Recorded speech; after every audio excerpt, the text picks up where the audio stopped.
back to our continued exploration of Arkham Horror on the Dragon Table.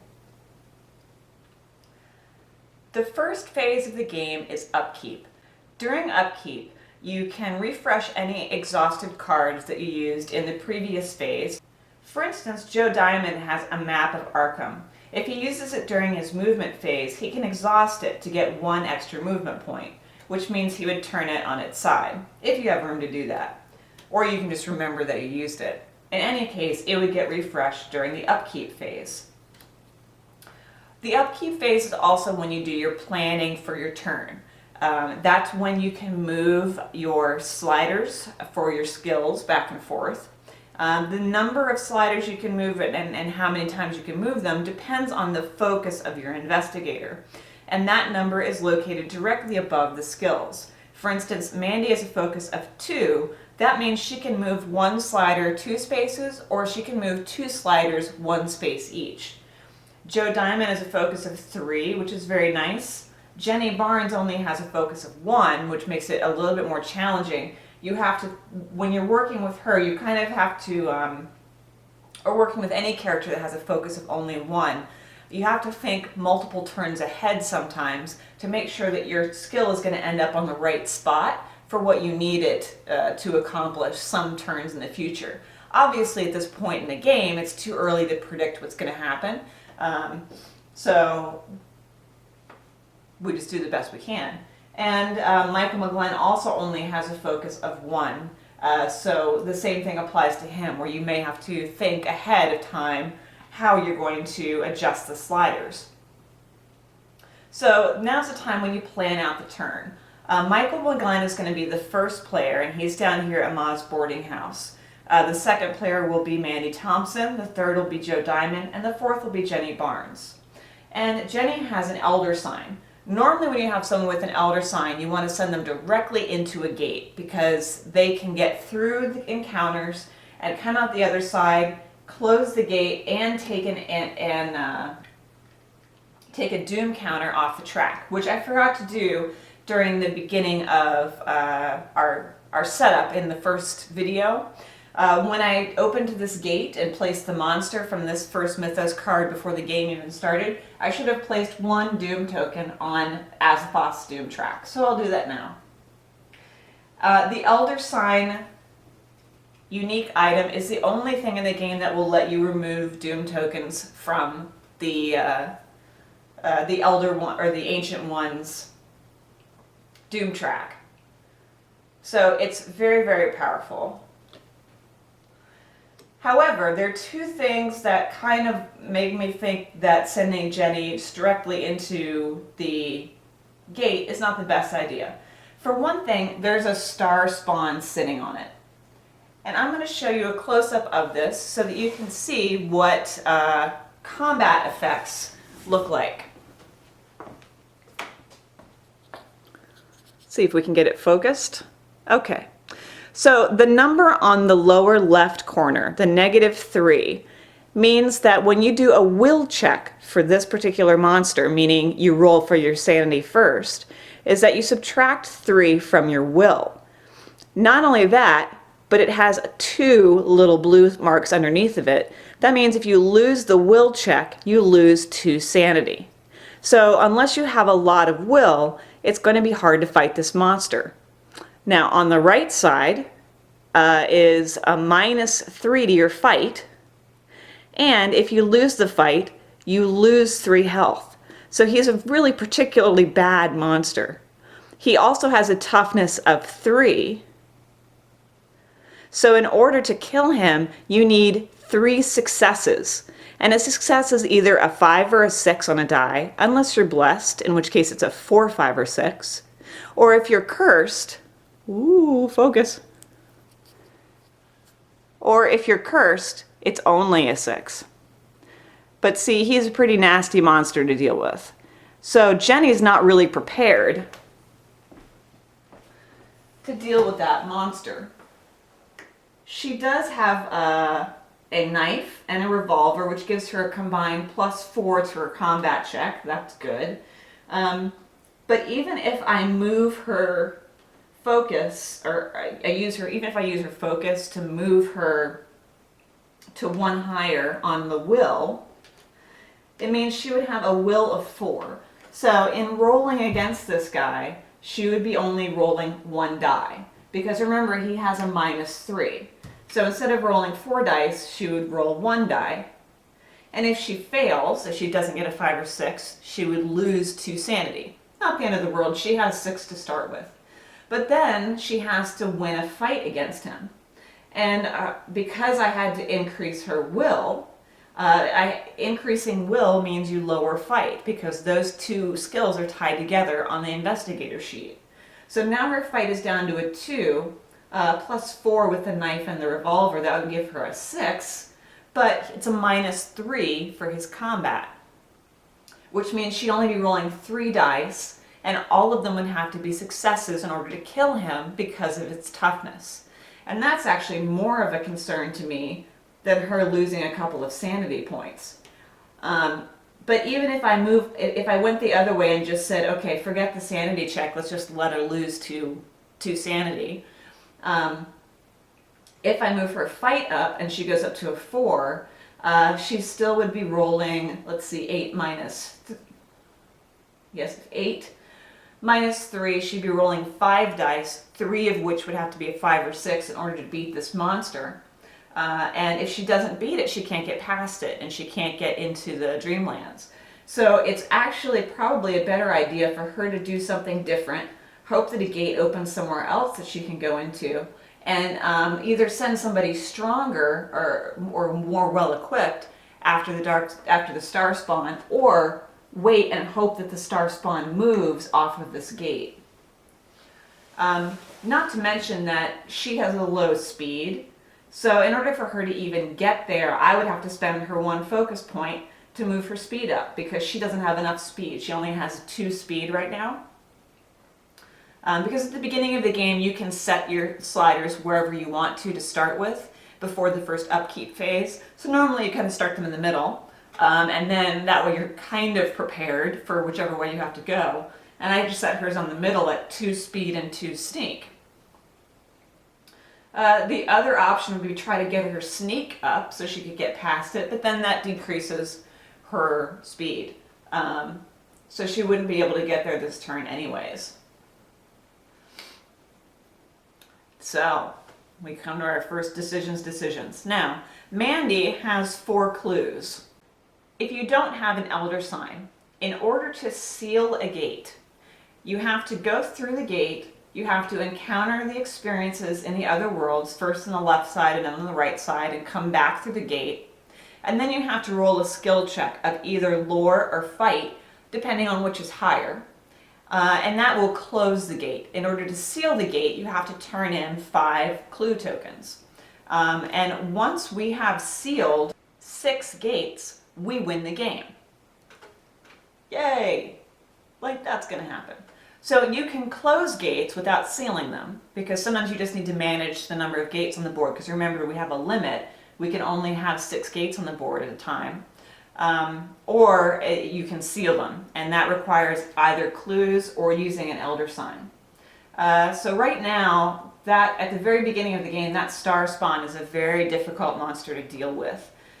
Mostly because of the 3 toughness. It just means you have to roll so many successes to beat him. So I think that we're going to avoid him for now. And let's look at who's going to go first on this turn. Michael McGlynn's going first. He currently has a speed of 3, which we could increase if we wanted to. But without even increasing his speed, and he has +1 to luck. He has dynamite, which takes 2 hands and you discard it after use, and it's +8 to combat check. He also has a Tommy gun, which is +6 to combat checks, but that also requires 2 hands. So if he's going into a fight, he can only use either one or the other of those weapons. He also has an obsidian statue. He can discard this obsidian statue to cancel all stamina or sanity loss being dealt to him from one source. So that's kind of handy. And he's got some money. He doesn't have any clues yet. So what I might do is send him, he could go 1, 2 to the Historical Society and pick up a clue there, or he could go 1, 2, 3 to the woods and pick up a clue there. And I think what I'm going to do with Michael McGlenn is have him move 3 spots to the woods and pick up the clue there. The reason I'm saying the woods is because it is more likely for you to draw a gate on the woods than it is on the Historical Society. They're both red diamond spots. They're both in danger of getting a gate. However, historically speaking, the woods is a hotter spot than the Historical Society is. So I think that's my plan with him. So now we have to figure out a plan for Mandy. Well, she already has 4 clues. She only needs to pick up 1 more clue, and then she'll be able to seal a gate. So we definitely want her picking up a clue. Her current speed is 3.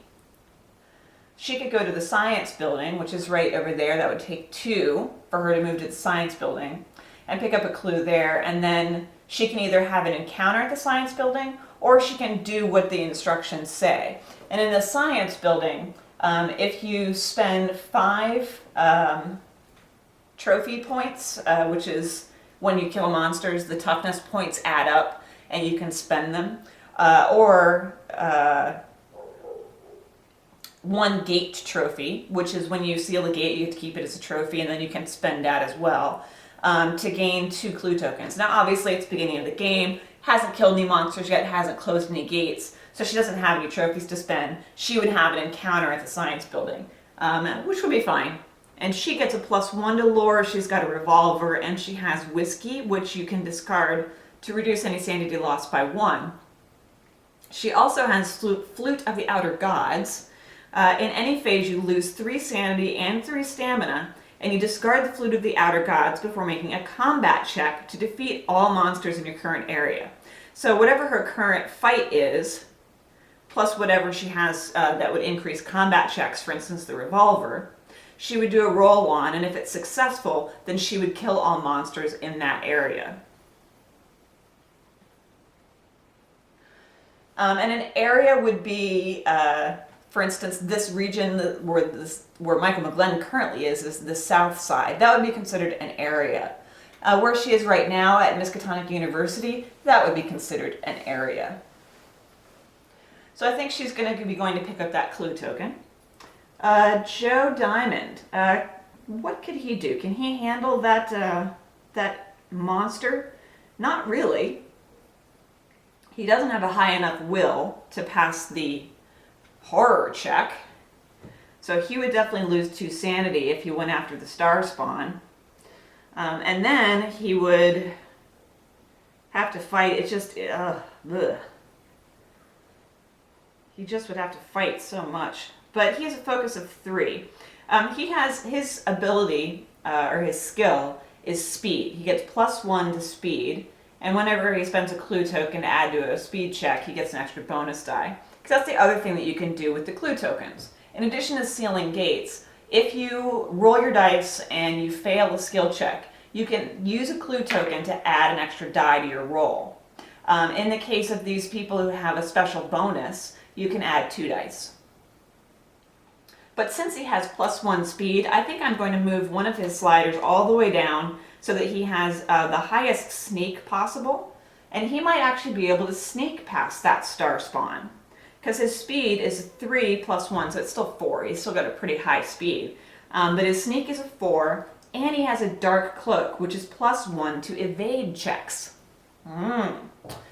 which is what he would be trying to do. Now, the star spawn, I know you can't see it from there, but I'm just going to tell you, has a -1 on the front side of it. That means it's a -1 to evade checks. So he can try and sneak past that monster. If he has a sneak of 4 and a +1 to evade checks, that would give him a 5, -1. He would roll 4 dice, and one of them would have to be a success. If not, then he has to do a horror check and a combat check. So maybe that's what I should do with him, is send him in there. And maybe I will bring his fight up 1, because there's no way that he can pass a horror check, so he might as well be a little bit stronger in the combat side of it. I'll leave this, and if he goes through the gate and comes back out, he's going to want to pass a fight check. So I'm going to want to fight as high as possible to try and close that gate. He's only got 3 clue tokens. So maybe first things first, he should try and pick up at least 1 extra clue token.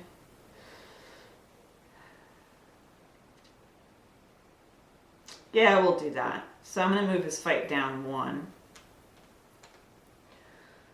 And we'll probably send him into Hibbs Roadhouse, which is right here. He's got plenty of movement. He can move all over the place. And pick up this clue. Because I'd hate to send him into that gate and have him be able to close it and not seal it. Or he could go down here to the graveyard or the Black Cave, which actually tend to have gates more than Hibbs does. So maybe we'll send him into the Black Cave or the graveyard. And now what on earth are we going to do with Jenny? She is more than 2, well, her movement right now is 2, it could be as high as 3, but she is more than 3 spaces away from any of the clue tokens, because Hibbs, you can only get to from East Town. So she was 1, 2, 3, 4 spots away from Hibbs. She is 1, 2, 3 spots away from either the Unvisited Isle or the Unnameable. Maybe we'll send her to the Unnameable. I have to increase her speed by 1, and that's all I can do because her focus is 1, so I can't move them anymore. So now we've kind of sorted out what everyone's going to do this turn. And generally doesn't take that long. It's more snap, snap, snap. If you're doing it by yourself, you have to go through all of that in your mind. If you're doing it with other people, you can talk it out, and sometimes people are like, oh, it makes total sense, I'm going to go do this, and I'm going to go do this, and I'm going to go do that. Sometimes if you get a real alpha player, the game can suffer a little bit because you can have one person that's just directing everyone else in what to do. Try to avoid that. It's a game, so try not to be that person. And if you're playing with that person, try to have fun with them by telling them that you'll do one thing and then doing something completely different. And maybe you can train them to stop doing that.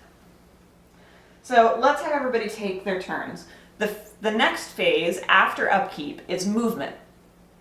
So movement is when movement happens, and it's also when combat happens, generally speaking. Occasionally you'll have combat during encounters, but with existing monsters that are out on the board, that's when combat happens. If you move into a space with a monster, let's say this guy was here, and Michael McGlenn moved into this spot, his movement would have to stop and he would have to deal with this monster. If he evaded it, he could continue his movement, but if he did not evade it or if he chose to fight it, his movement would end here. But let's start with Michael. I said I was going to move him to the woods, and that's what I'm going to do. When he gets there, he gets to pick up this clue token, because you can pick up a clue token when you end your movement on a space. Now, if 2 investigators are in the same space, they can trade items and money. They cannot trade clue tokens, or obviously gate trophies or monster trophies. So his movement phase is done. Now Mandy moves. I said I was moving her to the science building. 1, 2, and she gets this clue. So she now has 5 clue tokens, so she's hoping that a gate opens. Her movement phase is done. Joe, I was going to move down here to send to the graveyard, where he picks up a clue. So he now has 4 clues. And Jenny is going to the Unnameable to pick up a clue. So movement phase is now over. Now you have encounters, starting with the first player. Michael McGlenn has an encounter in the woods. You have an encounter at a location, either by reading and doing what is written in the description of that location. Some locations don't have that. For instance, the woods doesn't have that. Or you draw a card and then do what it says to do for that location. So Michael McGlenn would draw a red card because he's in this red area, or it's kind of reddish orange. And then he'll do what it says for the woods. I'm going to show you the close-up of the card. so you know what it looks like. See, there's an area for St. Mary's Hospital, there's an area for the woods, and there's an area for the magic shop. So in the woods, you are bushwhacked by the Sheldon gang. Pass a luck -1 check to avoid their trap. If you fail, lose 2 items of your choice and 2 stamina. Fantastic! So he has to pass a luck -1 check. His luck is 1, he has a +1 luck, so he has 2 luck. Nothing else adds to it, so and it's a luck -1 check. So that means you take your total luck and you subtract that number. So 2 minus 1 is 1, means you have to roll 1 die, and it needs to be a 5 or a 6. If you fail, he loses 2 items and 2 stamina. 5! Hooray! The dice don't hate me today. Yet. So, all that means, so he doesn't get anything out of it, it just means he doesn't fail. Now what happens with the card is it gets shuffled immediately back into the deck. Because the whole, one of the ideas of the game is that if you go back into the same location, the same thing can happen to you. So next up on this turn is Mandy Thompson. Now, I should point out, if you're playing a game with multiple people, that play will proceed clockwise, just like any other game. When I play a solo game with multiple investigators, I tend to move left to right, just because it makes it easier for me to keep it straight in my head whose turn it is, than trying to imagine if everybody was sitting in a clockwise fashion. So that's why I'm going left to right. And of course that changes when the first person changes, you know. I start with Michael McGlynn and then go this way and whatever. Okay, so Mandy now has to have an encounter at the science building. She can't do what's written at the science building because she doesn't have any monster trophies or gate trophies yet. So she has to draw a card and have an encounter. An archaeology professor shows you an item he recovered in an Egyptian pyramid. If you have 2 or fewer spells, it glows in your hands and you find yourself outside, still holding it. So she gets transported outside because she has 2 or fewer spells. Not wanting to confront the professor again, you decide to keep it. Gain 1 unique item and move to the street. If you have more than 2 spells, nothing happens. So she gets to gain a unique item. So this was a beneficial thing. And she gets an Enchanted Cane, which is +3 to combat checks. An Enchanted Cane cannot be lost or stolen unless you choose to allow it. So in the circumstance of an interaction, some kind of event where it says that you lose a random item of some sort, it can't be the Enchanted Cane. So now this gets shuffled back in. So now Joe gets to take his turn in the graveyard, and there's nothing written here, so obviously he's going to have an encounter with a card. Graveyard. You find a man painting a picture of one of the horrible gargoyles lining the walls of the graveyard. Seeing you, he introduces himself as Richard Upton Pickman, a painter visiting from Boston. If you spend monster trophies that have a total of at least 5 toughness, Pickman takes a liking to you. Take his ally card. If it's not available, he teaches you a spell instead. Draw 1 spell. So, obviously I do not have any monster trophies at all, so I cannot interact with this guy. If I'd had 5 monster trophies, I could have turned them in to get him as an ally, if he's available in the ally deck. I haven't looked through it to see who's available this game. And like it says, if he's not available, then you take a spell instead. So, no big loss, nothing, no harm done. This gets shuffled back in. And Jenny is going to have her encounter at the Unnameable, which is a green card. The Unnameable. Pass a luck -1 check to find a hidden cache concealed in the wall of an upstairs bedroom. Draw 1 unique item. So let's see what her luck is. Her luck is 3. That's excellent. That's very high for luck. So she has to pass a luck -1, so she has to roll 2 dice. One of these needs to be a 5 or a 6. One of them is a 5 and one of them is a 6. That makes me very scared. If I was actually playing this game fully, completely out, I would be really worried that I was rolling this well so soon. Because to me that would indicate that I'm going to roll terribly when it actually counts. So the good news though is that she gets a unique item. Drawn from the deck, she gets the Sword of Glory.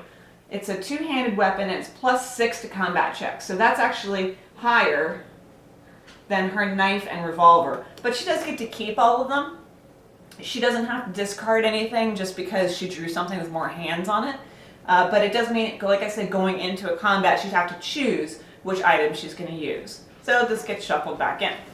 So if you've been paying attention at home, we so far had one phase, which was upkeep. We had a second phase, which was movement.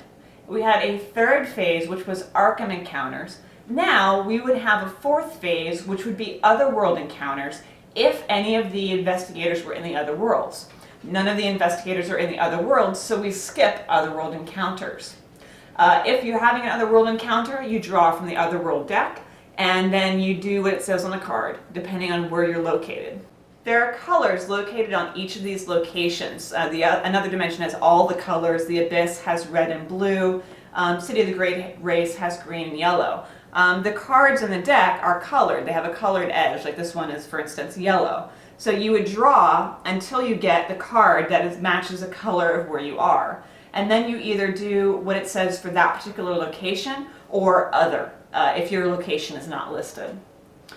So we move on to the fifth phase, which is the Mythos phase. This is where terrible, awful things can happen. We draw a Mythos card. Again, I do have the Dunwich Horror expansion cards in here. If I draw one, I'm just going to discard it. So let's draw a Mythos card. And you start at the bottom of the Mythos card. You don't do the top first, you do the bottom first. So what happens first, okay, this is going to be interesting. First, a gate opens at the graveyard. So, what's going to happen, this is a gate to another dimension. Our good friend Joe Diamond is going to get sucked through the gate, and he's going to be laid down right here on this tile. And the reason you lay him down is because if he was standing up and we went to the movement phase, you would think, oh, he's got a movement, so he can move to the next spot. When in actuality, in his movement phase, he's just going to stand up. Proud of you. So we lay him down to indicate that he got sucked through the gate. We could lay out a Doom token on the Ancient One's track. And we also are going to pull a monster from the bag to put on the gate. Hopefully something not as bad as that star spawn.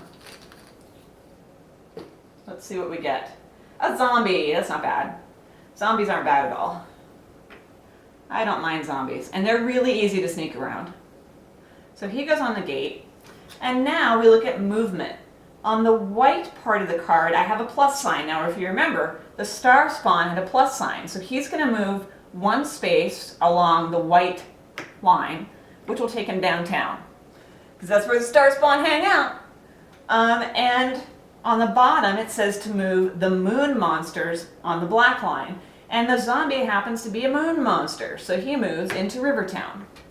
Now this does a couple of things. For one thing, it takes the monsters off the gate, so you don't have to interact with them on the gate. However, it does block your ability to get to that gate because you have to interact with a monster before you can get into the gate. And there's only one way in. The only way into this another dimension gate is through Rivertown, which would be through a zombie. But fortunately for us, we already have an investigator in there. If you were to send another investigator in and Joe Diamond were to close the gate while an investigator is stuck in the other dimension, then he would end up being lost in time and space instead of being able to come out of the gate after his normal adventures. So be careful about sending multiple investigators into the same location unless you have multiple locations of that gate out. Okay, a clue appears at the unvisited isle. And now we do what it says at the top, which is an environment weather card, an evil fog. Will checks in Arkham are made at a -1 penalty. That sucks because that's going to affect horror checks. And sneak checks in Arkham are made at a +1 bonus. So the evil fog lets you sneak around easier. And flyers do not move.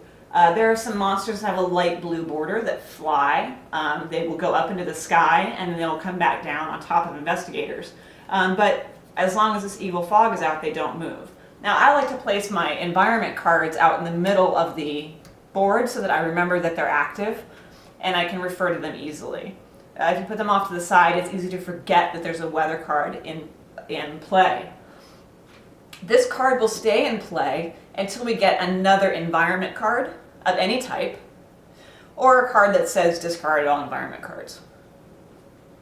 So that is the end of our first turn. So now you can see we've got more stuff to do. We've got some monsters to deal with. We've got an investigator in another dimension, which is great. I wish that he had another clue token, because unfortunately, unless he finds one in the other dimension, he's not going to be able to seal that gate when he comes out. But he would be able to close it, so at least help us manage gates, because 6 can actually happen fairly quickly, because you're going to get one almost every turn. So that is how the first turn happens. In upcoming videos, I will go over what happens when you get a little further into the game and you've got multiple gates on the board, multiple monsters. We'll deal with combat, but this is just a good start. So thanks for visiting the Dragon Table. I will see you next time.